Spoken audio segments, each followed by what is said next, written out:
What is up, ball bags? Yes, a little early tonight, 12 minutes to be exact. For those that are big into, time, I know Holden is. It is 9:48, but we are here for the FedEx Invitational weekly golf show Tuesday night. This one is at TPC Southwind. One thing I'm going to notice, and as you can see how professional Mangone's video starts, and he's gone. He comes into the show, first of all, sleeveless. So maybe he's coming back putting a shirt on that can cover his arms. We'll see. He did come into the pre-stuff, or the pre-staging area, if you will. Guns blazing. I mean, I don't know if we're going to get that same version of him on the show, but I hope so, because you guys missed a bit of a show. First of all, JJ, very hurtful. You are going to get that because you said, well, I don't know what he's doing, not being professional. You know what I did? I got up from my ass, JJ. I got up to go to my other computer that I'm actually logged into the Run Pure Bets Twitter account to hit the retweet button on it, okay? It doesn't work on this computer. I don't know why I got logged out. My computer's absolutely being stupid and logging out of every single account that I have in the world. So you got to gather the 30,000 passwords that you've created over time, even though I have the thing set up on my computer where you just have to click sign in and it works. But for some reason, the Run Pure Bets account one isn't there. So I was being professional, actually, and getting up to go and send out the retweet so that people could file on in as I roast your ass. Easy. I mean, all we can do is sigh. I mean, me and Snyder are just like breathing heavy while Mangone's chat. It's just tough. It's tough as a whole. I look at the apparel of the crew on the show: Snyder, Bobby, Uncle T, Mangone. There's only one cuck on here with an RPS shirt. Hello. At least I come prepared apparel-wise. Either way, let's get started. Snyder, you want to golf show, JJ? You got to bring the polos out. You know what? I should have brought the polo. I've been wearing it the last few golf shows though, so I figured I'd change it up a bit. Snyder, you want to give us a little preview of the course? Yeah, I can. Par 70, about 7,200 yards. They're going to be 12 par 4s here this week. It's a little different. 6 of them are going to be in that 450 to 500 range. Only 2 par 5s this week, and you must score on these par 5s. I mean, there's only 3 holes that concede a 20% or more birdie rate, and these 2 are 2 of the 3, so you must score on these. I mean, they're both eagle bowl, reachable in 2. Most of the approach shots will be coming in at that 140 to 170 range. Bermuda greens here, which is different than bent grass. I'm sure Mangone and Uncle T will like this, but these Bermuda grass greens are more of a grainier grass. So, I mean, you got to really read these grains, and if you're putting with the grain, you're going to be rolling a lot faster than rolling against the grain, but it's kind of tough to see at times, trick some of these golfers at times. There'll be a water in play on 11 of these holes. Key stats I'm looking at: approach off the tee, fairways gained, par 4, 450 to 500, and opportunities gained. Did I hear that right? The grains are grainy, or the greens are grainy. So Uncle T's got me on that. So we can. I didn't want to rudely interrupt, but there was a nasty rumor going around that the salt levels were way above where they were last year at this time than now, and I mean it's going to factor into my decision making. So I need to get that clarified. I don't know if Uncle T's been working on his sarc. I couldn't tell if that was real or not. Well, I missed last week, JJ. I was on a golf trip. Hey, I was on a golf trip for 4 days with Big T. I had to deal with him and his freaking good golf play, and it pissed me off. I matched up against him 2 times in matchups. I took him to extra holes twice, and I couldn't beat the son of a bitch, and it's making me mad. And I got a little angriness to me tonight, JJ. Between you, Mangone, I mean, welcome to the squad, Uncle T. Welcome to the squad. Man, he beats me in everything. It's like it's unbelievable. He can't even let me get a win in here or there. We got the power trip zone at the bottom of the screen here. You love to see it. I think for DFS, we should start with you, Mangone. I mean, you're the one that seems pretty pumped. Who's your favorite play at the top, and maybe a favorite value play? Yeah, I mean, I'm just going to keep it really, really simple when it comes to DFS this week, right? Like, we want a guy that's going to, he's going to win the whole thing, right? He's going to go out there and win the big boy events. Who's got the biggest schlong on the course these days? Listen, it's not Bryson. Sadly, it's okay. It's not that time of year. It's Brooks, right? I'm going to Brooks as my favorite guy to pay for in DFS, right? If I'm starting out a lineup, that's who I'm going to. That's it. I know that Snyder loves himself some Morikawa. I heard that there's grainy greens that you need to be able to read, and that is one of Morikawa's weaknesses. Now, I know he's been a lot better at putting lately, but if you have to read a green well, maybe it's a better maybe it's a better opportunity to go for a guy like Brooks over a guy like Morikawa this week at the top. Now, of course, you could play both, right? You could do a double spend up build if you want. I think at this WGC, and this goes betting wise too, like I think you want to be betting these guys towards the top, right? You don't want to necessarily go for a lot of values. I don't think this is the week to be firing a ton of 80 to 1s and 50 to 1s. I think you want to get the win equity at the top, and I'm doing that with a guy like Brooks. Love it. Love it. Uncle T for DFS. By the way, it wouldn't be a show without Mangone, not answering the question properly. He gave his top DFS play, not his top DFS value. Yep. I did that on purpose, JJ. I was waiting for you to circle back later, and then I'll address the value play, because that's what we're going to do. I'm running the ship now, JJ. We'll do the top plays, and then we'll circle back snake style, and we'll do our values. How's that sound? Sure. Sounds excellent. Uncle T, who do you like DFS? Yeah, first off, that's very disrespectful to you, JJ, running the show. But, Mangone's my guy. I won't give him too much shit. But, I like the Brooks call. But for me, it's going to be below 10K for me. I like Justin Thomas.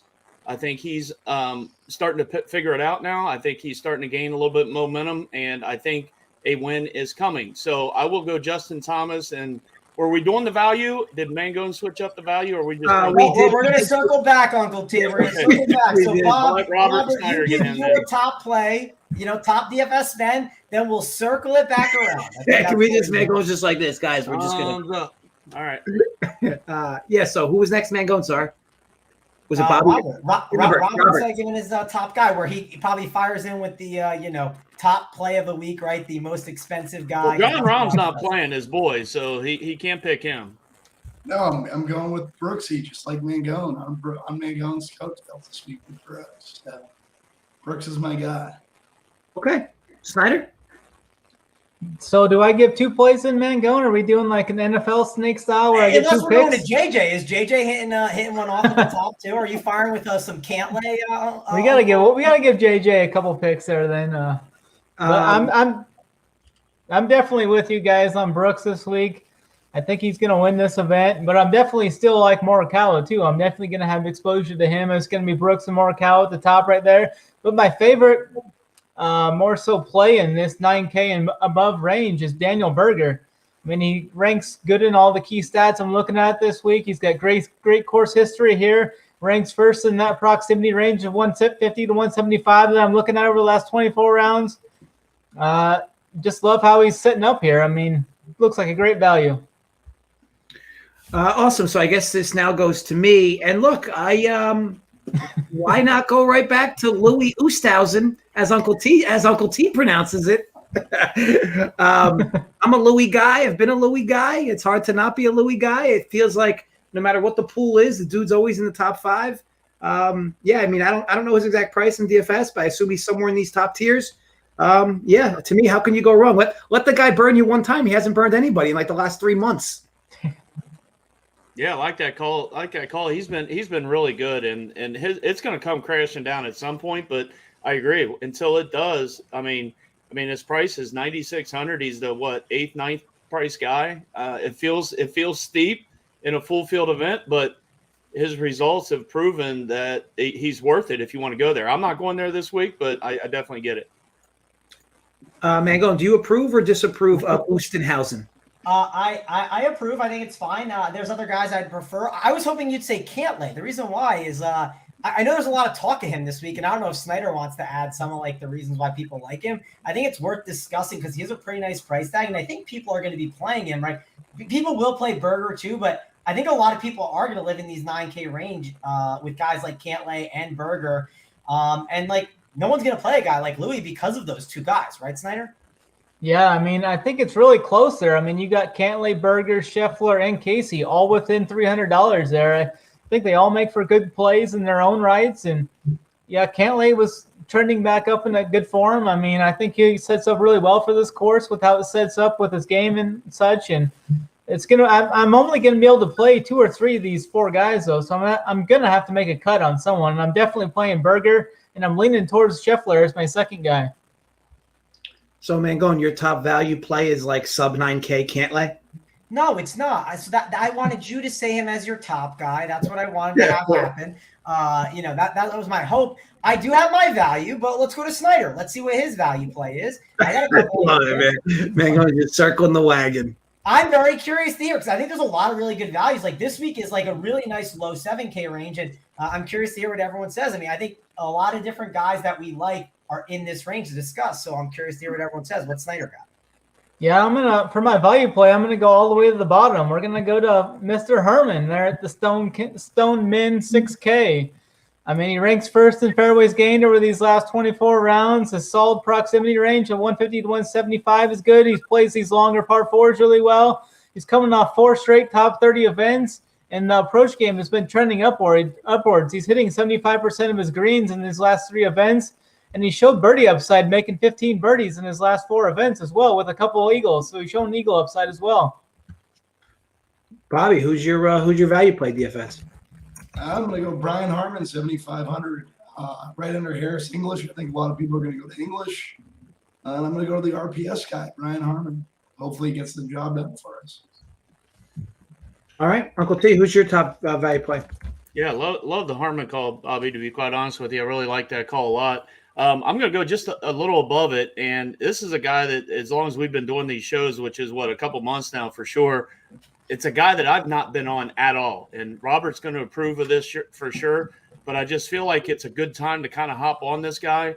I feel like he's underpriced, probably $500-600 in my opinion. I'm going with Webb Simpson, and it's, again, somebody I've not talked about at all on this show, and I like Webb, but I haven't been playing him a lot. I really think Webb Simpson down here at 8,500 is a tremendous value in this type of a, no-cut event on this type of track where he can really play well. Yeah, I love that Webb Simpson call there, Uncle T. I mean, when you think of like short par 70 Bermuda grass, I mean, Webb Simpson definitely comes to mind, and I think he's got great history here too. He's finished 12th and 2nd here. Like it. Last but not least, Travis. Don't act so enthused, JJ. I will say I had guesses on who everyone was saying. I thought someone would say the RPS guy. I didn't think it would be Bobby saying Harman, but I thought at least someone would say Harman. I thought the English would be mentioned. I like him. He won't be the guy I say, though, because, again, he was mentioned. I think he's going to be one of the chalkier options on the slate. I thought Uncle T would say Will Zalatoris, his guy, because, again, off the tee and approach, but he has been coming back from injury. Snyder, I did not see Jim Herman coming from you. I didn't know where you would go, but I did not see that one. I thought maybe Harris English would be your guess. And JJ, I am staying on brand and mentioning 1,000 golfers for you. Like I did. He really doesn't have a pick right now. You guys know that, right? No. He's just buying time. He's stumbling. No. So there's a lot of different guys I think you can go to. I do want to mention too, Tyrell Hatton is like 7,400. Like really strange to finally see him down there. I don't know what his ownership will be, but I think people will gravitate towards him. I like Billy Horschel a lot at 7,100. I believe the nickname is Bermuda Billy, right? He plays well on the Bermuda grass, I believe is the one. Snyder shaking his head. Yes, he knows all the grass specialists. So you love to see that. And he has some pretty good course history here. And he's good at these kind of events, right? The grinded out ones. I like Billy Ho here a bit. So that's one of the value plays that I'm on. I don't think he's going to get a ton of ownership. I think a lot of people are going to go to some of these other guys we mentioned. Again, I think this 7K range is really loaded. And again, I want to mention too, the Webb Simpson thing, that was a guy that I was kind of considering a bit in DFS and think it would be a good bounce back spot for him. So I'm curious to see what his ownership ends up being based on you guys being on him as well. Awesome. So we'll go ahead and slide over to outrights. We'll start with long shot values. Snyder, I could go to you first. Who's from in the sub 50 to 1 or greater area? Who's a guy you like this week? Yeah, for that 50 to 1 or more, I'm going to look at Corey Connors here at 55 to 1. He's got the great ball striking. I mean, he finished the Olympics really well. He went 66-65 over the weekend after a sluggish start there. I mean, when you look at his putting, he's typically a really bad putter, more so long-term range. But he's been putting better in spurts recently. And at the Olympics, he started out losing, I think, near 2 strokes the first day. But round 2, 3, 4, he kept getting better, and he gained strokes putting in that final round. So I think if he can get the putter rolling here, he's definitely an elite ball striker. He can hit these smaller greens well. He can hit fairways. I definitely like the upside with him here. Awesome. Awesome. Bobby, you have a long shot guy you like for value? Yeah, one second. Sorry. We'll go to Mangone. Mangone. The merry-go-round has stopped at Travis. All right, fair enough. I don't have odds on all the different books ahead of me. The one book I have, which is Pinnacle, which Pinnacle's kind of sharp, right? So I think you can get better odds on one of these other books, though. Connors was at 42-1. That was one that I like that Snyder said. But I'm going to go with Answer, another iron guy. I think targeting these iron guys that can dart it on these smaller spots. And Answer's been really good. He's also been a lot better off the tee and more accurate, which, again, I think you need that accuracy off the tee this week, along with the strong iron play. And, of course, putting is very random, right? I'm not saying that Abe Answer is going to go out here and just putt lights out, but if his off the tee game is on point, like it has been, and the irons are on point, he's going to set himself up for success. So I like Abe Answer as more of the longer shot. Mangone sneaking in with a 35-1 inside 50. You like to see it? What do you mean? Here he comes. Snyder has a 42-1 in there too. I got 55-1 on DraftKings. Again, you could shop around. I guarantee you could find Abe Answer at. Let the record show that I prefer backpedaling Mangone. That's the version. That's the version of Mangone I prefer. I prefer the guns blazing from his knees, firing shots. Yeah, you can find better than 50-1 on a book. If you open up the 10 books you have, JJ, I bet you could find it on one of them. I promise. Oh, I'm sure. I'm just busting chops. Uncle T. So long shot value. Who do you like? Yeah. I thought Mangone was going to take it because when he was talking in the last segment about this guy, it kind of got me nervous because I thought he was going to take it. Billy Horschel is my longer shot, 70-1 right now on DK Sportsbook. I really like the points that Mangone made about Billy Horschel. Good track history here. Again, when you're talking about guys down in there, I mean, he's $7,100 on DK. I know we're talking about outrights here and longer shots, but I like him, again, as a value play on DK. And then I also like him at 70-1. In this type of field, I could easily see him contending on the weekend and maybe getting in there for to sneak in for a win. He's got good course history here. Billy Horschel is my longer shot on the board. Awesome. Love to see the swipe on Mangone as well. Bobby, Robert, as the cool kids say. Who's your long shot? So Corey Connors 55-1 because I was thinking I was gonna go Abe Answer and then I seen him 35-1 and then I don't know, I paused and threw it to Mangone and then he went Abe Answer. So I'm going Corey Connors. Now you do realize, Bobby, that Snyder said Corey Connors. You decided to be skipped after Snyder, and he gets back to you, and you still go with Corey Connors. Go, Bob. Look, it's what makes this show great. All right, so you know what? For that, Bobby, who wins this tournament? We'll start with you. Who's the guy who wins the tournament? Didn't we just do that? 55-1, Will Zalatoris. That's who wins. That's who wins it. Okay. Were you talking about long shots? No, this is just who do you think wins? How long have we been doing this show to know what segment's what? Bobby, you said Bobby does like a format every week. It's just like a complete refresher. Send him a cheat sheet next week, JJ, on what we're going to cover. And I'll email you the notes of the show and how it usually goes, and we'll take it step by step. But who do you think wins the tournament? But not any person you want. Brooks. Great analysis, Robert. the number one favorite. Next question. All right, so Snyder, who do you think wins the tournament? I'm going to go with Daniel Berger here at 20-1. I like that where he's at. I mean, great course history. He's played here in the 2 times it's been a WGC, but this was played before. It's just the St. Jude, the FedEx St. Jude, before it was the World Golf Championships. And he's played well in all those events. Like going back, he's got an eighth and a second, I think, here. But that's who I like. Awesome, Mangone. Who's your winner? Yeah, and I've been price shopping. I already found 45-1 on Answer. I'm not done yet. Never gonna let it go. Also, on top of that, I already told you, JJ. I already told you that only good golfers are winning this event. No one at the bottom of the board is. So if you are betting 50-1, you're already just blowing money, JJ. So how's that going? I hope we get a 51 and I can record that back. Yes. All rise. Aaron Judge just hit a bomb. All rise. Sorry, JJ. I didn't mean No, all good. That was Mangone. That was perfect. So, Mangone, who did you even give a name? I mean, Yeah, no, I didn't get there yet. Uncle T. Sorry, Mangone. Wise Uncle T. You've had one strike tonight. That was in the Discord chat. That's the second strike. One more strike. You don't want to know what's coming there.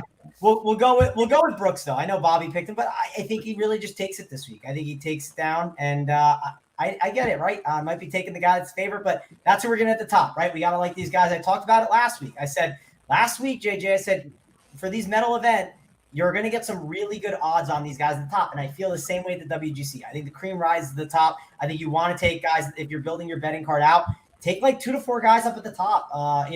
Build it out the best way you can. You obviously can't take like 5 or 6. 4 would be the max I'd probably go, but 3 to 2 is how I would kind of bet it this week. Now, Uncle T, before I go to you, so the thing with Brooks, right, is this is not a major, right? So is there any motivation concerns there with this event with him, or do you think that doesn't matter?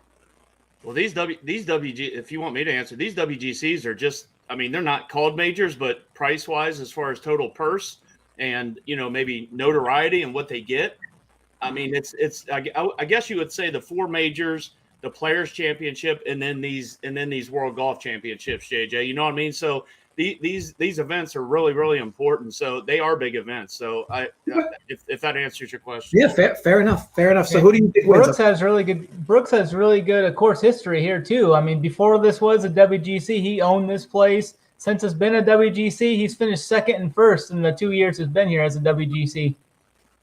Awesome stuff.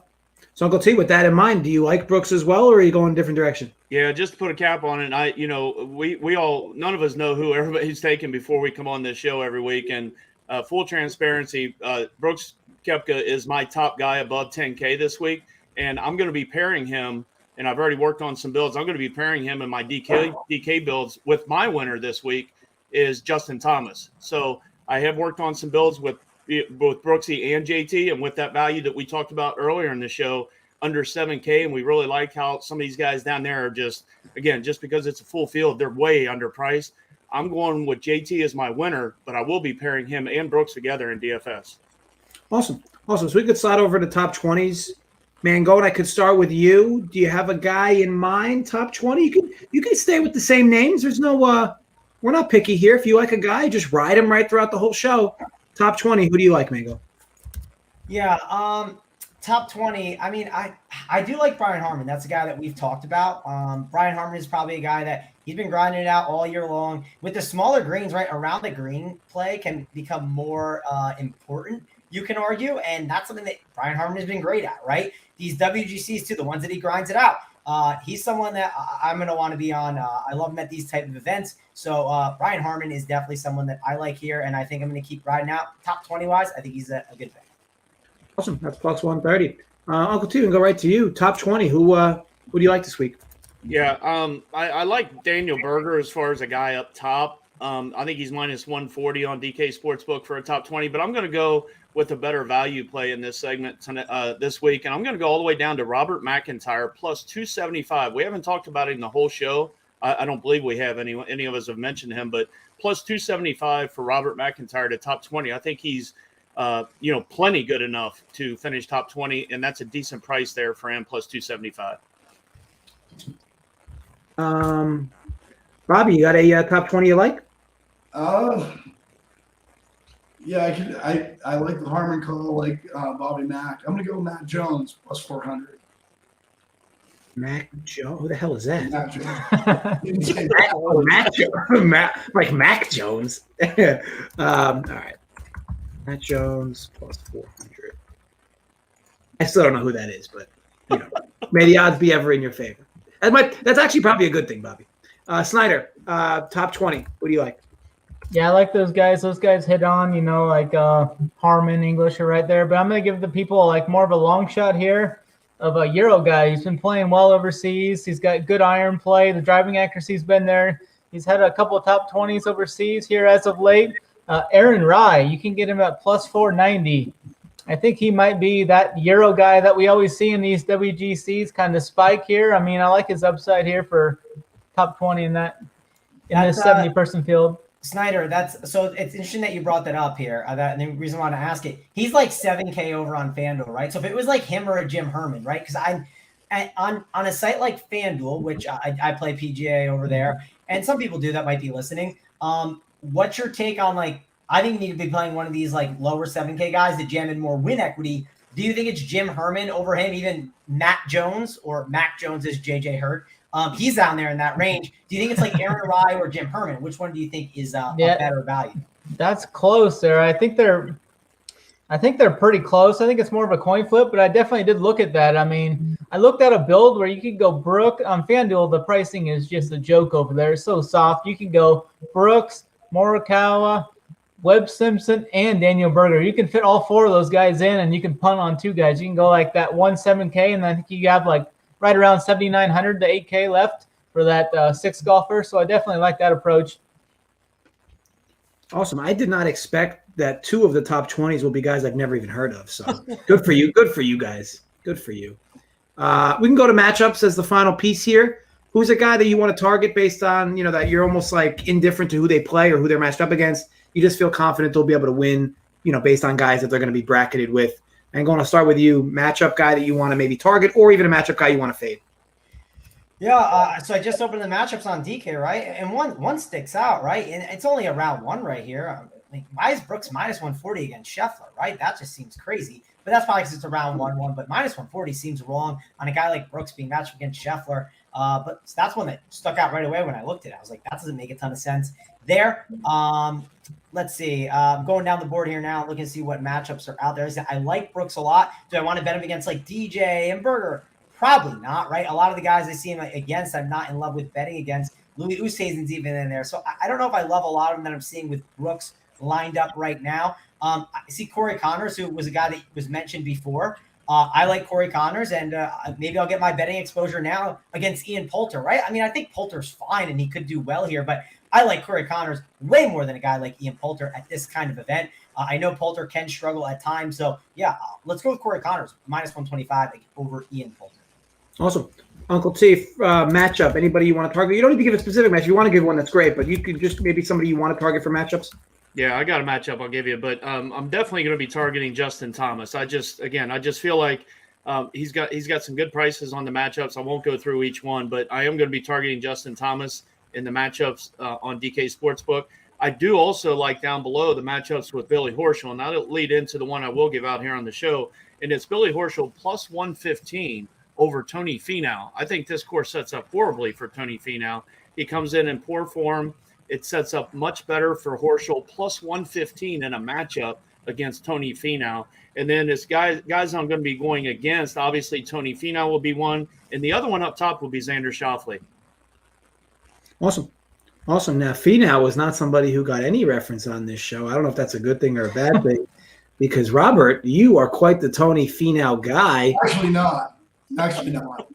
That's, Does anybody else like that for the record? Horschel plus 115 over Finau? I just feel like I like it. I almost said it, Uncle T, when I was scrolling down. I was like, that doesn't look bad, but I already talked about Horschel. Right? I was kind of hoping we would get the opposite. I was hoping we would get a slide into the DMs, Uncle T. There you go. No. That's what I was hoping. Hey, I already paid up my 2 lunch debts, so I'm even.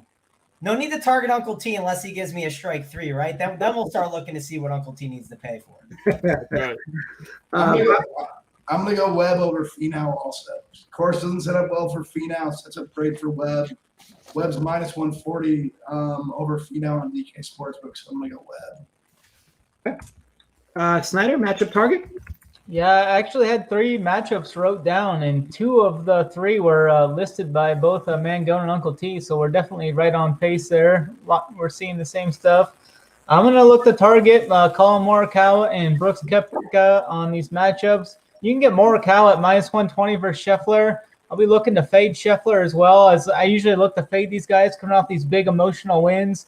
Last week over in Tokyo, that was big for him and his whole family. I mean, with what happened to his dad and whatnot, and how this Olympic medals meant a lot to that family. They talked about going out and partying and stuff, and I don't think he'll be in the right mental frame here, so I'm going to be looking to fade him for sure. Awesome. So that basically wraps up everything. I think that I'll give you guys, your final notes if you have any. You can use this time to thank your parents or thank whomever. You can give actual helpful information. But Snyder, any final notes on this course? Yeah, it's gonna be a fun event here. I mean, it's a 4-day event. There's no cut here, so you don't have to sweat that Friday cut line. And like last week I looked like I was gonna be dead heading into Sunday. Like all my lineups were not looking good heading into Sunday. But then Sunday, all my guys took off. Morikawa, all these other guys started firing low rounds, and I ended up having a pretty good weekend after not looking good coming in. So I mean, never discount anything going into Sunday. Everyone's always got a chance. I mean, some of those guys that are up there may fall and your guys may rise. I mean, it's going to be a fun event here. Love it. Bobby, any notes here? Yeah, to be honest, a lot of people aren't going to play Justin Thomas on DK. Justin Thomas, no cut event. Hit three is very good. Kind of like JT and DraftKings, and then just to win, like Brooks. Love it. Uncle T, feel free to give some notes, and then maybe where we can find you tomorrow for Rump Your Sports.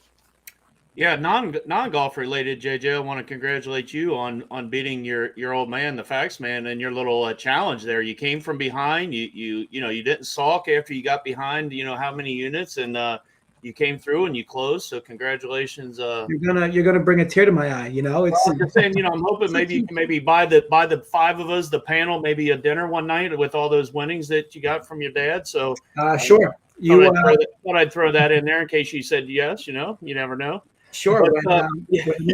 When the knee houses bring me down, I'll cover a dinner for sure. Hey, I've said it numerous times. You guys are always invited. We'll have a great. We need to get together again. We've been talking about it. It's a great time. I can't wait to get together with you guys again. But final notes as far as golf.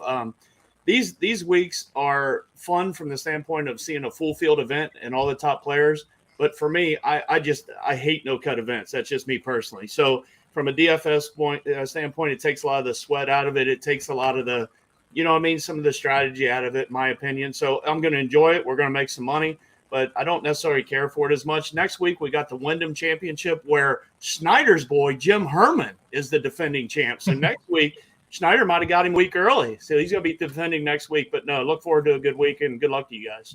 Awesome. Mangone, any final notes, or you calmed down from the beginning? Yeah, so final thoughts. I'll kick it with, let me ask Snyder a question. We haven't talked about Jordan Spieth the entire time, right? And he hasn't been great in no-cut events. So sell me on why I should or shouldn't play Jordan Spieth this week, right? Is he going to be unowned, right? It's a no-cut, so I don't have to worry about that. He's a great DraftKings scorer. It seems like he could be someone that you could play besides the no-cut issue. Yeah, I think he's going to be pretty popular here just off his recent form, and he finished second at the Open. I mean, he comes in with good form. I mean, you look at his WGC event history, though. I mean, it hasn't been the greatest. He's went 30th, 58th, 43rd, 12th, 54th, and 60th in his last WGC events. So I think I can, if he's going to be popular for sure, I can definitely get off of him with the other guys in that range around him. I much more prefer your Brooks or your Morikawa, or I even like those low 9K guys. I think better, point per dollar against him. The only argument I'll make, and I want to know what his ownership's going to be, right? You're saying it's going to be higher, which it's going to be high, Mangone. It's going to be high. Him and Brooksy are going to be by far the top owned in that top section. Yeah, I didn't think it would be, but okay, interesting to hear that, right? I didn't think his ownership would be as high, and maybe you could get a bit of an ownership discount on him. But the point I was making is we haven't really seen him at WGCs with this kind of form, right? He's been a lot better and different. So figured I would mention that. And then last thing I'll say, JJ, as we get on out of here, I forget who it was. They basically, Snyder said, you're never dead, right, into Sunday. You are dead if you roster Tony Finau. So roster him, and then you are live. Awesome. So the Rump Your Sports show tomorrow, Uncle T, is it normal time? Is it 8:30 tomorrow night? We're not going to have a golf show on Wednesdays until the Tour Championship. Okay. So the Tuesday strokes gain, Snyder took my place with Hoop and AP. We're going to be introducing a new panel, if you will, or new group of people on Wednesday night, and I'm not sure if I'm allowed to say much about that or not. Mangone, am I allowed to? I mean, he's going to be at our site. He can't do it yet, but yes, Tambo's with us. Yeah, Tambo and I'll be in with someone on Wednesday night, but I think we're not able to start that until September, I think, if I'm not mistaken. But yeah, so I'll be working the baseball playbook tomorrow. I'll be working the baseball playbook on Saturday. So good luck to you guys in golf and in baseball or all the other sports as well. Awesome. Love to see it. So you can check back that Run Pure Sports show that played earlier tonight back on Run Pure Sports' channel. I'll be back tomorrow with tennis, with spread, and then baseball again on Thursday. Joey Work will have you covered in baseball as well for the next few nights. Also some NBA free agent videos, I believe, potentially, along with some NFL preview shows as well. So busy week for content on this channel. Run Pure Sports as well, always filled with fun DFS content. And of course, check us out, runpuresports.com, runpurebets.com for all content between sports betting and DFS. And as Uncle T is indicating, thumbs way up. Hope you liked the video. If not, I mean, eat my ass. I could really, whatever. Truly, though, thank you for watching. Be sure to check out our content all week. And as always, folks, gamble responsibly and stay safe. We'll catch you guys.